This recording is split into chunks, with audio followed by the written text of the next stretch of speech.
रहना चाहिए।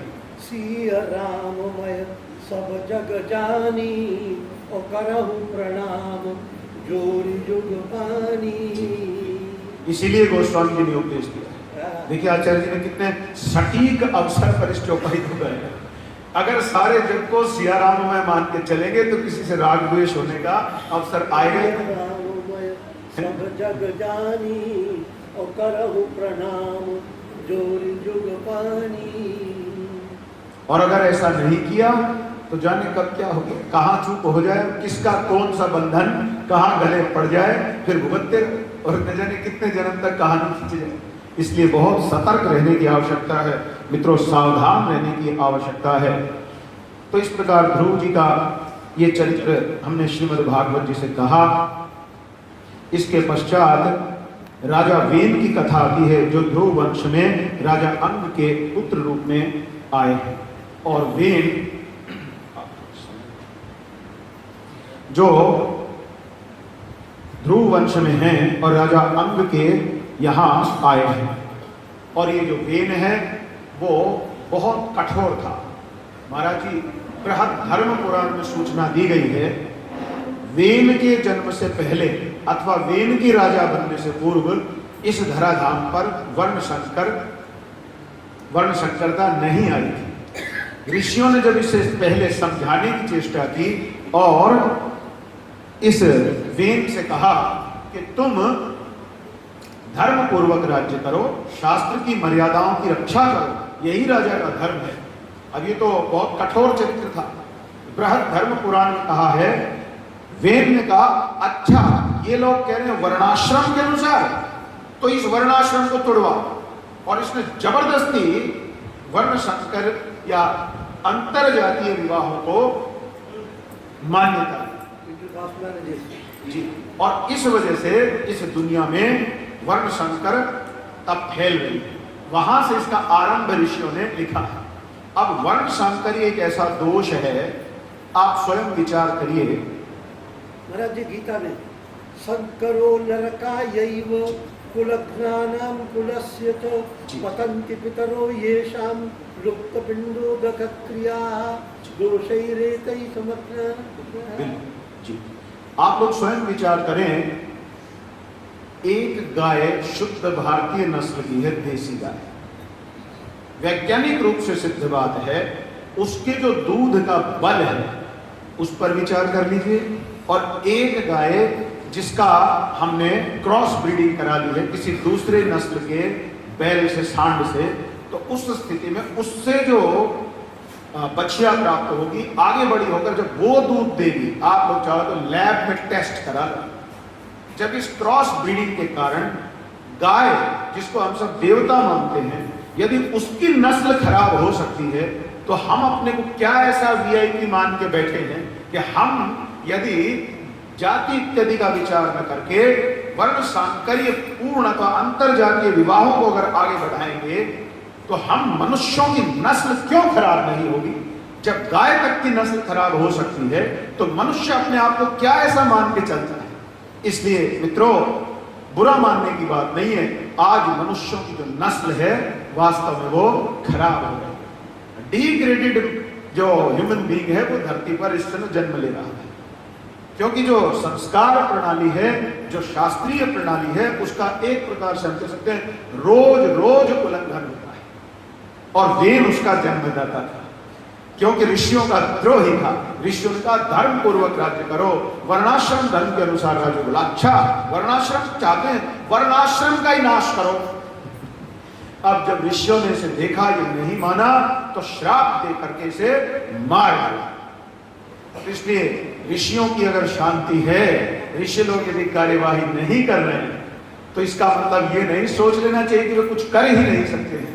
न जाने उनका क्या चिंतन है, क्या उनके मन में चल रहा है जो उन्होंने मौन धारण कर रखा है। अन्यथा उनका संकल्प मात्र ही बहुत बड़ी समस्या खड़ी कर सकता है धर्मद्रोहियों के लिए, ये जानना चाहिए। तो वेन के अंत के पश्चात वेन के शरीर से ही उन्होंने जितना पाप था उसको मथ करके निषद, अब मैं अधिक विस्तार में नहीं जाऊंगा, आजकल के लोकाचार को ध्यान में रखते हुए निषद जाति को उत्पन्न किया और उसे वनवासी क्षेत्रों का राजा बना दिया। और उसके बाद उसके अंदर जो पुण्य शेष था उससे उन्होंने पृथु महाराज को मत लिया। और पृथु महाराज साक्षात भगवान के ही अवतार हैं। तो बोलिए महाराज पृथु की जय। और पृथु महाराज का इस प्रकार से ऋषियों ने अभिषेक किया।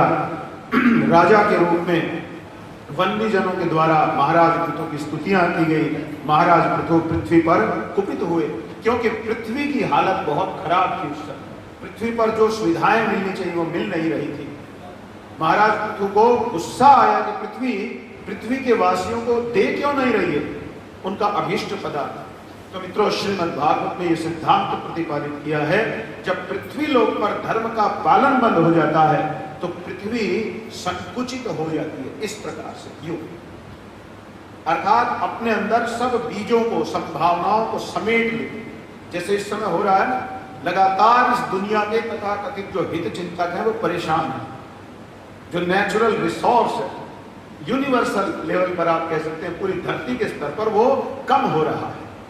अब ये सब लोग उसमें बस व्यवस्था बना रहे हैं कि बस इस तरह से प्रयोग करो, आने वाली पीढ़ियों के लिए बचा रहे, सस्टेनेबल यूज करो। इस तरह की सोच लोगों की क्यों बन रही है? क्योंकि रिसोर्स घट रहा है, पर्याप्त मात्रा में उन्हें सामग्री मिल नहीं रही। तो वहां कहा है जब धर्म का पालन धरती पर होता है तो धरती सिकुड़ने के स्थान पर अपने को पुनः एक प्रकार से विस्तारित कर देती है और अपने अंदर की सब सुविधाओं को भर भर करके बढ़ा देती है। तो यदि हम चाहते हैं लौकिक दृष्टि से भी ऐश्वर्य बढ़े, सामर्थ्य बढ़े, सुख सुविधा बढ़े, तो भी धर्म का धारण किया जाना आवश्यक है।